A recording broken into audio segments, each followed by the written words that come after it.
You're listening to Mind, Body, Home with your host, Sarah Ann. I'm often asked, what's the difference between Feng Shui and interior design? Are they the same?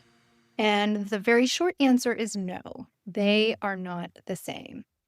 A quick way to describe it is Feng Shui is all about energetics, where interior design is mostly about aesthetics. And I say mostly because I am seeing quite a bit of a shift in how interior design is approached now. There is a lot more emphasis on the way a space feels in addition to the way that it looks.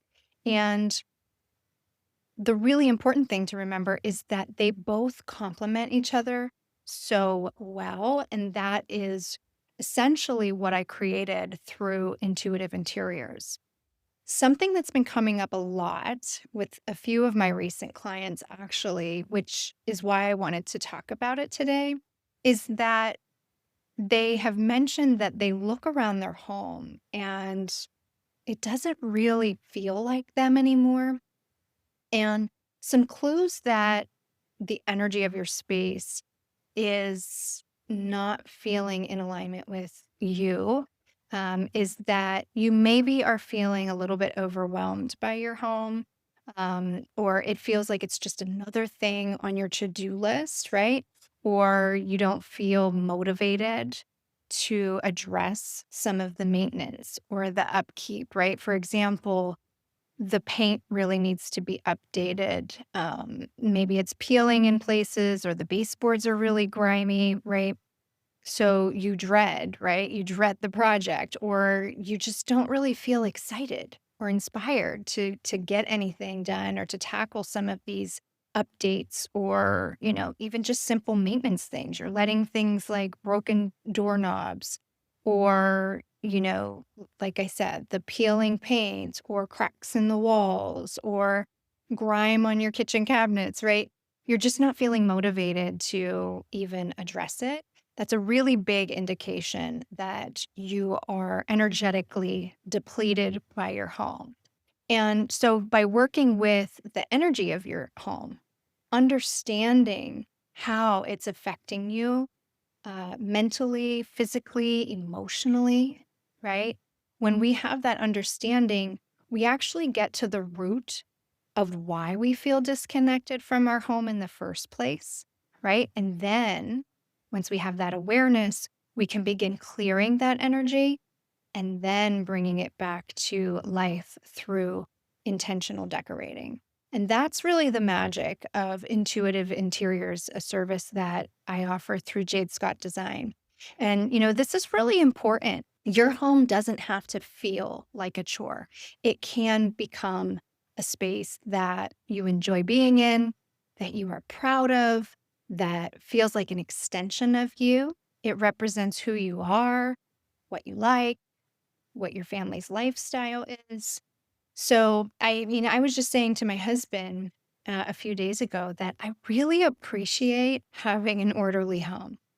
And it really doesn't take me that much time because I know a lot of people are like, I don't have time, right? That's like the biggest excuse we say um, in regards to a lot, right? Not just our home, but in anything, we just don't have time. But it really is simple things. It's just taking a minute, 3 minutes, 5 minutes, right?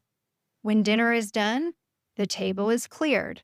It's wiped down and reset with a plant or a centerpiece, whatever we typically keep on it. When the dishes are done, the counters are wiped down. The counter is reset.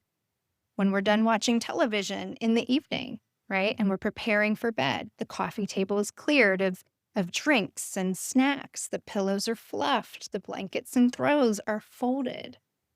Just a little bit of discipline can really have a big impact on the routines of your day. And that's what allows you to sort of reset your energy all throughout your day instead of going from one thing to the next, right? Because this is about slowing down, being present with our home, And when we're in that alignment of that good feeling energy, we are taking the time to slow down. We start moving through our home with a greater appreciation for it. And we aren't letting the things pile up in a way that leads to that sense of overwhelm or frustration with our home. So in intuitive interiors, we start with the energetics of home and then we move toward aesthetics. I worked with a client recently through the intuitive interiors process, and it was really such a great example of how our homes can support us in a way that is beyond the eye, right? It can actually be very therapeutic.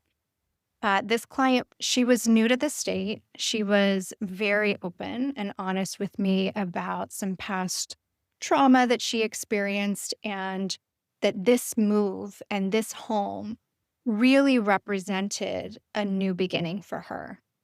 She wanted to focus on her bedroom because she suffered from night terrors, and she wanted a space where she felt safe. And because when she didn't feel safe, of course, she felt anxious, scattered, uninspired. She has a young daughter that she needed to be there for. She has her own business that she needed to show up for and be ready to lead. So a restful night's sleep for her was imperative, right? Um, she needed a little bit of inspiration. She knew that how her space felt was just as important than just getting some new, bedding and throwing some paint on the wall. She wanted to really design her bedroom with a little bit more intention. And, I'll hear a lot of times, I'm not creative. I don't have the budget for a designer. And to just quickly address those, one, you are creative. We all are. You're just blocked. Two, interior design, yeah, that does require a bit more of a budget. You're not just buying new things for your space, you're also paying an, a at times a hefty fee to hire someone for their creative expertise. And so intuitive interiors is about addressing the energy of your space and where it's stuck within your home, but also within you, right? And you open yourself up to your own intuition and your own creativity through the process. And when that portal is open, right, you can design or decorate your home almost by yourself, right? It provides you with a little bit of a springboard to do so by just providing a little bit of guidance and support to help get you going. So, with this bedroom refresh, a few things we focused on was first the flow of her space. The bed we ensured we positioned in command, putting her in command of her room. What does being in command mean from the bed's perspective? You can see the door, but you're not in direct alignment of it, right? Um, this is both an energetic and a psychological factor. We are most vulnerable when we are asleep. So, facing the door without being in, again, direct alignment is really critical for a restful night's sleep. She had tile floors. So, we wanted to ground the space a little bit more so it wasn't so harsh as soon as she rolled out of bed. This also benefits her from that feeling of support and groundedness, right? So I suggested a soft under the foot area rug to sort of anchor the space and provide a soft landing, right? Upon wake up, that first, when her feet first hit the floor.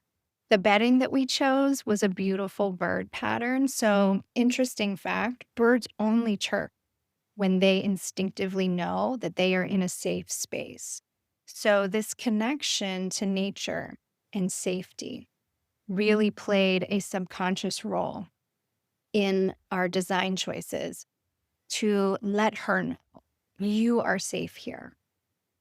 And of course, it was recommended that she removes or limits any electronic devices, TVs, phones, laptops, no exercise equipment, right? Electronics give off EMF radiation, and that all interferes with our sleep cycles.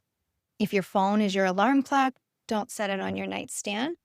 put it in airplane mode. If you have an adjoining bathroom, put it in there, right? She said she had slept kind of on the hot side. And so she wanted to put a ceiling fan above her bed, which I advised against. That, blades spinning above your head at night is also a subconscious ping on your nervous system, and that interferes with your sleep and sense of safety.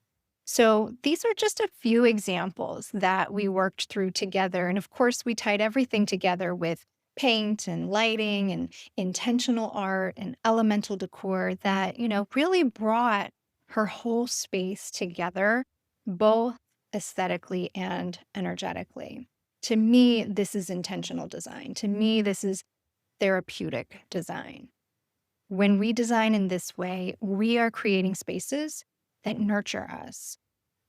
This isn't about Pinterest perfection, right? It's about your home reflecting who you are, where you are, supporting your next chapter, and making sure that you feel safe and nurtured every single time you walk into your home or into a room. So if your home's decor or layout reflects an outdated version of you or your family, start getting clear about who you are now and where you're going. If your personal energy feels stagnant, right? You're lacking motivation or you haven't been feeling inspired within yourself and within your home, right? You probably have some clutter, sticky corners, unused spaces in the home. Opening up the flow in your home is going to open up the flow in you because your home is a mirror. It's a reflection of what's going on with you. And the wonderful thing is, it doesn't matter like where you start. You can do the deep internal work on yourself, and that will be reflected in your space. Or you can get really curious and start with your home. Walk through your home and start noticing, what do I like about my home? What do I not like? What needs repaired? What needs updated, right? What drives me crazy about my home or a particular room? And then start taking some sort of action to move the energy, right? Committing to, some of the practices of discipline that I just mentioned before. When we're done with this, whatever it is, right? Dinner, dishes, the laundry, bathing, we clear the space and we reset it every time and start disciplining yourself. When you do that, you will start to feel an internal change within yourself. I actually created a really wonderful guide to help you get clear about where your energy leaks are. And, that's within yourself, within your home, and some ways in which you can address it. So, what's distracting you, how to combat that. There's some journal prompts in there to help you discern what's important to you now and how can your home support that. What are you ready to let go of? I'll put the link in the show notes for you to check out the guide, Work Life Home Balance. And, let me be clear that balance isn't the goal. Alignment is. Because in alignment through mind, body, home means being aware and being intentional with ourselves and our homes. Because perfect balance isn't really possible. Balance is cyclical. Things are always in a state of change, right? Humans, our environment. Balance just gives us a target. It helps us to see when things are out of balance, when there's too much on the plate, when the scales are tipping. It's important that you realize we're not striving for balance in the terms of perfection, because that's not the goal and it's really not even possible. It's just about bringing everything that's important to you back into alignment. Energy and aesthetics, they need to work together. A space can still look good, but still feel really off, right? So if any of this is resonating with you, I really encourage you to check out Intuitive Interiors. And right now you can get $200 off through May 12th in honor of Mother's Day. And yes, I know that Mother's Day can be sort of a challenging holiday for some. So I'm more so honoring the energy of mothering and nurturing. We need to learn how to be mothers to ourselves first. So this is really a unique gift to offer yourself. or to others. The link to Intuitive Interiors is also in the show notes. I would love to hear your ideas for your new space. Summertime could be a really great time to refresh your space at home. So let me know what you're planning, or if you have some ideas. You can email me, jsd@jadescottdesign.com, or DM me on Instagram. I don't really post there, but I do show up from time to time to connect with you guys and answer some DMs. Also, I have a huge favor. I'm going to be focusing my efforts and expanding the podcast through YouTube and Pinterest. So, if you hang out at either of those places, I would love for you to subscribe and or follow me under Jade Scott Design at both of those platforms. I'm just sort of getting my feet wet, so bear with me. Also, a reminder, I'm hosting free digital clutter detoxing sessions in May. These are totally free on Zoom, community-led decluttering. Okay. No workshop, no sales pitch, just clearing clutter together. If you missed it, I talked a lot about digital clutter in my last 2 episodes. Ultimately, I just put time on my own calendar to work on this for my own mental health. And I thought, why not invite the Mind Body Home audience to join me? So the dates are May 6th and May 8th at 11 a.m. Eastern. And then I also am providing 2 evening sessions, May 20th and 22nd at 7 p.m. Eastern. Again, 1 hour on Zoom, cleaning up emails, old files, photos, phone apps, whatever has been on your digital to-do list. Join me and let's get it done. And lastly, if you're enjoying the Mind Body Home podcast, please consider writing a review. It's been slowly growing since I started it 2.5 years ago, but there's, so many podcasts now that it's becoming quite challenging to maintain the momentum of being seen. And so reviews really do help. So please leave me a positive review on Apple Podcasts or Spotify or YouTube if that's where you hang out. And you can comment or share. And if you do, send me a screenshot of your review. I'd love to gift you with something in return. Until next week, my friends, so much love and gratitude.